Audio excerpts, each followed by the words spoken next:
આમ ખોખારો ખાઈને પડકારો કરો છો એટલે લાગે છે કે નિકોલ ની અંદર બદલાવ આવવાનો છે. બરોબર છે. હું આ સામે આવડી બધી મોટી બિલ્ડિંગો જોઉં છું, એક વિચાર તો આવે, એનો જવાબ તમારે આપવાનો છે કે આવડી બધી મોટી મોટી બિલ્ડિંગો છે તો તમારા વિસ્તારની અંદર એક સારું સરકારી હોસ્પિટલ છે ખરી? હમણાં ઓલા બિચારા પોલીસ વાળા મિત્રો અત્યારે મને મળવા આવ્યા.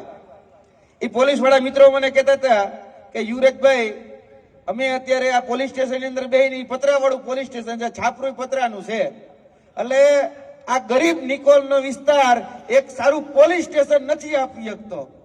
સાચું ખોટું? સાચું ને? અને આ નિકોલ વિસ્તારે તો ખરેખર એક દાખલો બેહાડ્યો છે. કયો ખબર છે?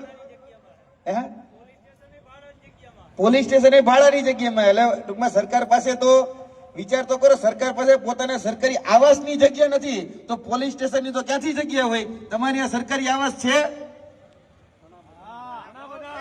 એટલે આ વિચારવા જેવી વાત છે. જે પોલીસ સ્ટેશન જે છે એ પોલીસ સ્ટેશન આજે ક્યાંક ને ક્યાંક ખાનગી જે જગ્યા હોય ત્યાં રાખવામાં આવે, એ પણ પતરાવાળું. આ નિકોલ વિસ્તાર મેં તમને કીધું એમ કે અદ્ભુત છે, અજબ છે, ગજબ છે કે આ નિકોલ વિસ્તારની અંદર પેલા રોડ બને, પછી યાદ આવે આ નિકોલમાં સત્તાધીશોને કે હારું આપણે પાઇપલાઇન નાખતા તો ભૂલી ગયા, એટલે પછી રોડ જે બનાવ્યો એ ખોદી મારે અને પાઇપલાઇન નાખે, પછી પાછો રોડ નવો બની જાય. એ રોડ બન્યા પછી પાછું સત્તાધીશોને યાદ આવે કે આપણા